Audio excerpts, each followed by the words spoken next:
Hello students, कैसे हैं आप सभी। मैं दिग्विजय फिर से स्वागत करता हूं आपका स्कोर हाई क्लासेस के यूट्यूब चैनल पर।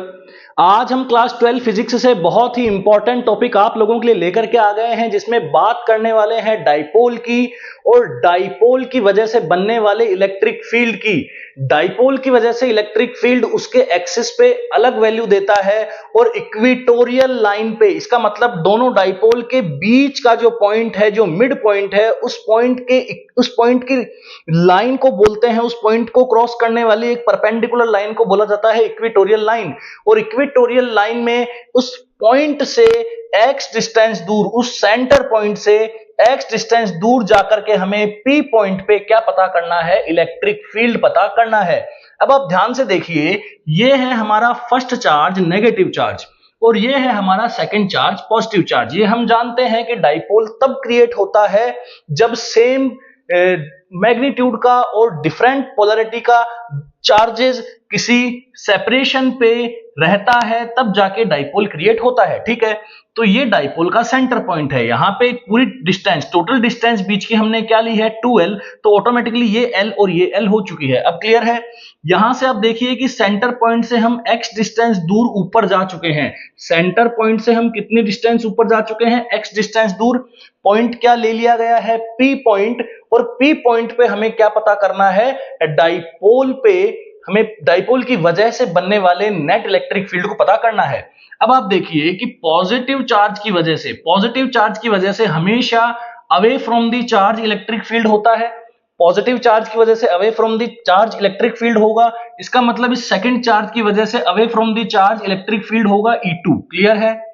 और इस नेगेटिव चार्ज की वजह से टूवर्ड्स द चार्ज होगा E1। यहां तक आपको समझ में आया। ये E1 की डायरेक्शन होगी और ये E2 की डायरेक्शन होगी।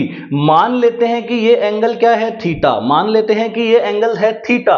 अब आप बताइए, ये एंगल थीटा है तो ऑल्टरनेट इंटीरियर एंगल से ये एंगल भी क्या होगा, थीटा होगा।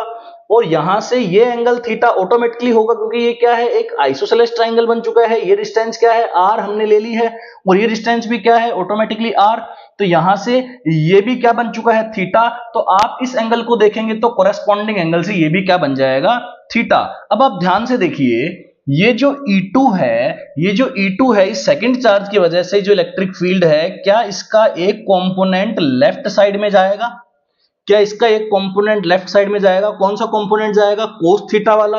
और साइन थीटा वाला कंपोनेंट ऊपर जाएगा जे कैप में। क्लियर है, ये जे कैप में जाएगा और ये क्या जाएगा, माइनस के आई कैप में।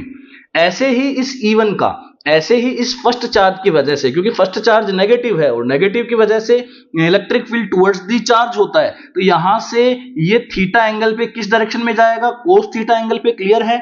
इस डायरेक्शन में माइनस आई कैप डायरेक्शन में किस क्या कंपोनेंट लेकर के जाएगा, E1 cos थीटा। और माइनस जे कैप में क्या लेकर के जाएगा, E1 sin थीटा।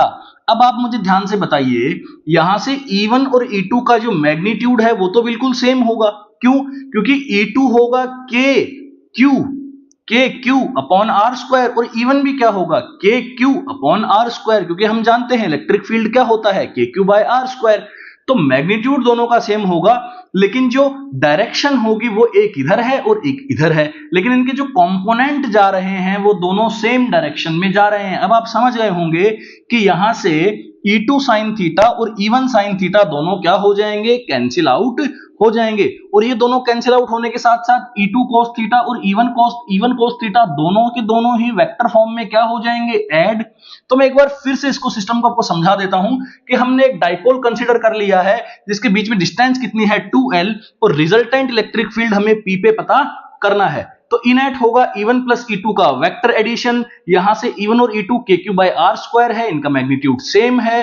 तो इनेट क्या होगा, E cos theta plus E cos theta, या मैं कहूं E2 cos theta plus E1 cos theta, लेकिन E2 और E1 तो मैग्नीट्यूड वाइज सेम है। तो E cos theta plus E cos theta, तो कितना cos थीटा कितना E cos थीटा, बताइए 2E cos थीटा। क्लियर है। तो ई नेट क्या बनेगा, E की वैल्यू पुट कर देते हैं। E की वैल्यू क्या है, के क्यू बाय आर स्क्वायर, हमें पता है E की वैल्यू क्या है, के क्यू बाय आर स्क्वायर। और यहां से cos थीटा क्या होता है, बेस अपॉन हाइपो। थीटा के अकॉर्डिंग बेस क्या बनेगा, ये हाइपो क्या बनेगा, ये तो क्या हो जाएगा L बाई आर। डायरेक्शन क्या है, माइनस आई कैप, डायरेक्शन क्या है, माइनस आई कैप। क्लियर है। तो ई नेट क्या हो गया, यहां से के क्यू 2kql अपॉन, देखो ये क्या बन गया बच्चों, r क्यूब बन गया। यहां से ये क्या बन रहा है, r क्यूब। तो r की वैल्यू आप लिख सकते हैं क्या, आप r square is equals to x square plus L square लिख सकते हैं। तो यहां से r क्या होगा, root over x square plus L square. तो r क्यूब है तो r की वैल्यू पे क्यूब लगा दिया, r की वैल्यू पे क्या लगा दिया, क्यूब लगा दिया। क्लियर है। अब आप ध्यान से देखिए kq2l लिखा हुआ है, तो क्या q इंटू टू एल को, क्या आप q इंटू टू एल को, q इंटू टूएल को आप p लिख सकते हैं क्या, q इंटू टूएल को p लिख सकते हैं, बिल्कुल p लिखा जा सकता है। तो kp upon x square plus L square की पावर 3/2, 3/2 कहां से आया, ये पावर क्या है 1/2, ऊपर क्या है 3, तो क्या बन चुका 3/2। क्लियर है। अब यहां से देखो ये एक्सप्रेशन हमारे पास फाइनल एक्सप्रेशन आ चुका है, kp upon x square plus L square की पावर 3/2 और डायरेक्शन क्या है माइनस आई कैप। क्लियर है। इलेक्ट्रिक डाइपोल मूवमेंट किधर होगा, इस डायरेक्शन में, लेकिन इलेक्ट्रिक फील्ड किधर होगा, इस डायरेक्शन में। तभी बोला जाता है कि इक्वेटोरियल पे किसी भी पॉइंट पे जो नेट इलेक्ट्रिक फील्ड होता है वो डाइपोल मूवमेंट के डायरेक्शन के कहां होता है, ऑपोजिट डायरेक्शन में। अगर आप इनकी पोलैरिटी चेंज कर देंगे, अगर आप इनकी पोलैरिटी चेंज कर देंगे तो डाइपोल मूवमेंट इस डायरेक्शन में हो जाएगा और इलेक्ट्रिक फील्ड इस डायरेक्शन में हो जाएगा। लेकिन आप लोगों को यह समझना होगा कि ये जो L है, ये जो 2L है, ये बहुत ही छोटा होता है इस x डिस्टेंस के हिसाब से।